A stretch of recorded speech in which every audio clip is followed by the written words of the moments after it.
একটু ব্লাড আসছে। তো আমি ইউরোলজিস্ট গেছিলাম, ভেবেছিলাম ইউরিন ইনফেকশন, কিন্তু উনি বললেন না, ইমিডিয়েট গাইনোকোলজিস্ট। তো আমি তখন ঢাকুরিয়া না মুকুন্দপুর আমলি, এটা মানিকমাল এখন, তো ওনার সঞ্চিলা ম্যাডামের কাছে গেলাম, ডাক্তার সঞ্চিলা ম্যাডাম। উনি দেখে বললেন যে না, ইমিডিয়েট আপনার অঙ্ক সার্জন চাই। তখন আমাকে ডাক্তার রাহুল রায় চৌধুরী আমাকে সার্জন করলেন, ইমিডিয়েট সার্জারি করলেন। উনি সার্জারি করে দিলেন। তারপরে আমার 1 মাসও হয়নি, বলেছিল ইমিডিয়েট কেমো নিতে হবে, না হলে এটা বেড়ে যাবে। সেই জন্যে আমি তারপরে উনি রেফার করলেন ডাক্তার তন্ময় মণ্ডলকে, স্যারকে। তখন ওনার আন্ডারে এখন আমি ট্রিটমেন্টে আছি। আমার 8 মান্থস, আমার 11 মান্থস হলো। এখন আমি একদম 100% বলতে পারি আমি এখন পুরি প্যারা সব কিছু করি।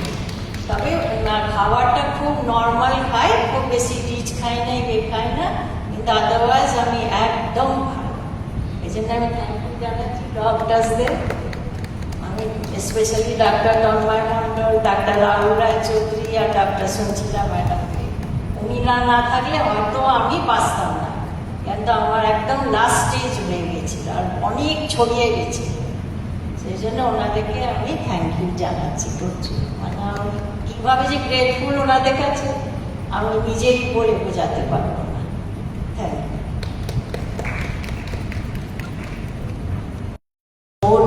emphasized on ovarian cancer. So cancer নিয়ে আমরা প্রায় অনেক রকম প্রোগ্রাম করছি। সো ওভারিয়ান ক্যান্সার নিয়ে আমাদের খুব একটা আমরা প্রোগ্রাম করে উঠতে পারিনি, সময় হয়ে ওঠেনি, সেরকম অপরচুনিটি হয়ে ওঠেনি। আজকে এই প্রোগ্রামে আমাদের সাথে আমাদের গাইনোকোলজিস্ট, অঙ্কোগাইনোকোলজিস্ট দুজনেই আছেন, ডক্টর ইরিনা দে এবং ডক্টর পারমিতা রায় দুজনে আছেন। দে উইল বি, মানে ওনারা আরও ভালোভাবে ওভারিয়ান ক্যান্সারের সিমটমস, কী করা উচিত কী করা উচিত নয় সেই নিয়ে কথা বলবেন। রিগার্ডিং অ্যাওয়ারনেস, যেটা আমার মনে হয় যে আমরা সবাই জানি যে ক্যান্সার একটা মারাত্মক রোগ। নামটাই মানে ক্যান্সার বলা মাত্রই আমরা সবাই কেঁপে উঠি যে ক্যান্সার, কিন্তু তার সাথে ক্যান্সারের অনেক রকম ট্রিটমেন্টও বেরিয়ে গেছে। সেটা তো জানতে হবে যে ক্যান্সার হয়েছে, তারপরে না সেই ট্রিটমেন্টটা।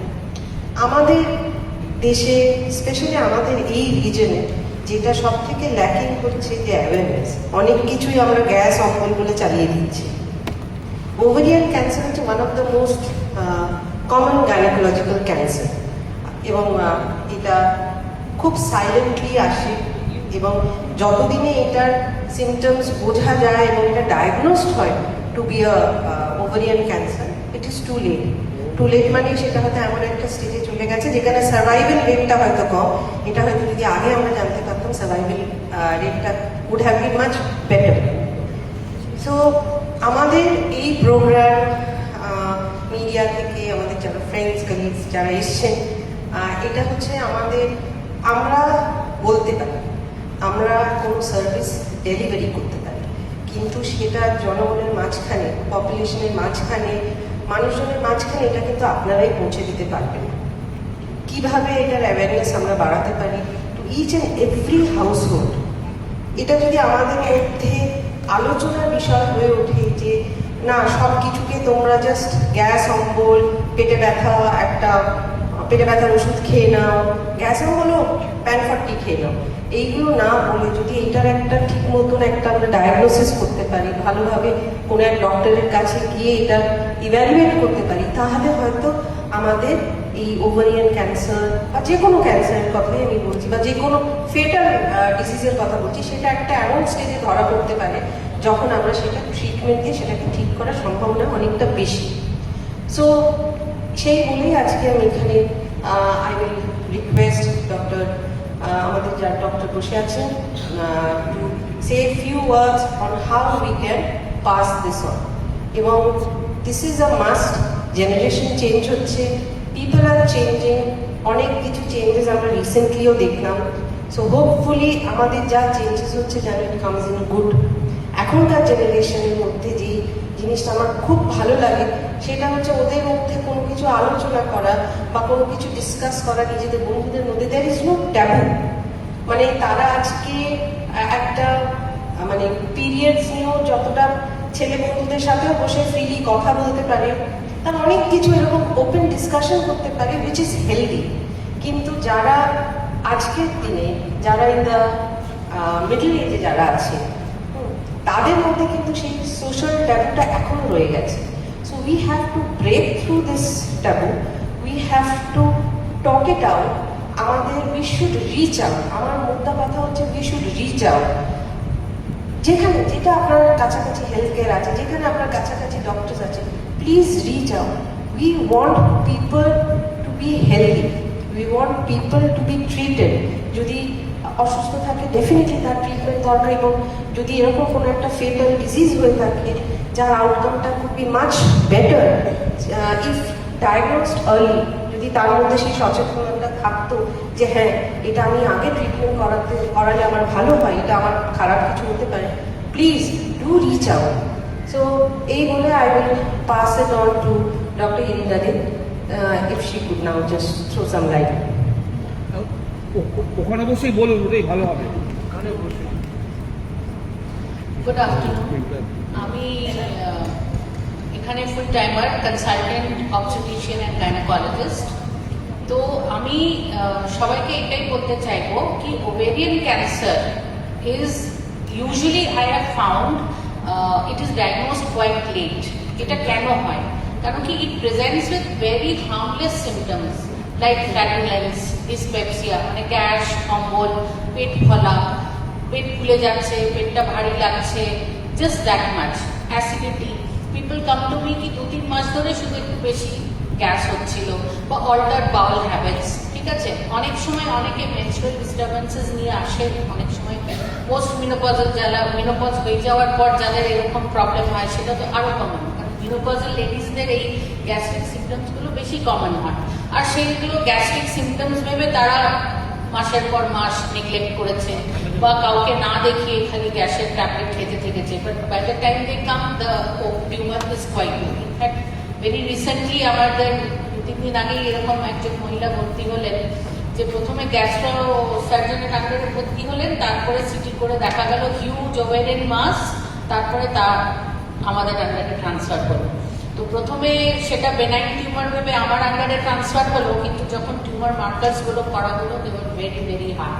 So then again doctor Paramita to over. তো কথার মানে এটাই হচ্ছে কি ovarian cancer can if diagnosed early the prognosis is very good provided it has not spread. কিন্তু তার জন্য কি দরকার? অ্যাওয়ারনেস। এই যে 30-35 বছরের পর বা 40 বছরের পর আমি বারে বারে প্রত্যেকটা হেলথ টকে একটাই জিনিস ইনসিস্ট করি, go for a annual checkup.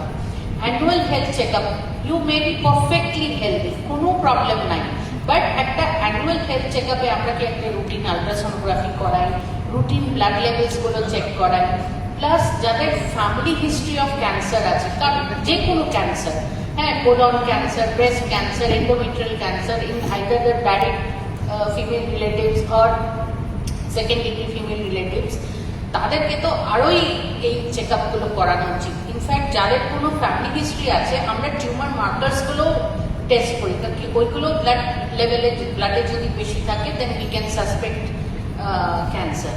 ঠিক আছে, তো আমি এইটাই স্পেসিফাই করবো। আচ্ছা, যেমনি টিউমার্স, সিস্ট, হ্যাঁ, অনেক সময় আর্লি মানে কম এজ গ্রুপে কি হয়, সিস্ট নিয়ে আসে। হ্যাঁ, the cyst may be benign or malignant. In a younger age group, usually cyst গুলো benign-ই হয়, কিন্তু malignancy nevertheless needs to be ruled out. কারণ কি there are grades of malignancy, না borderline tumors হয়, ঠিক আছে, সেগুলো অপারেট করে বাদ দিয়ে দিলে তাহলে আর রিকারেন্স পায় না।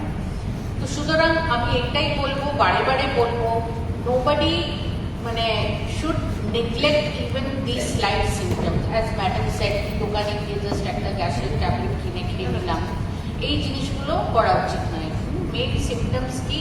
গ্যাস, অম্বল, ফুলনেস, খাবার হজম হচ্ছে না, হ্যাঁ, মানে বাউল ডিস্টারবেন্সেস হচ্ছে।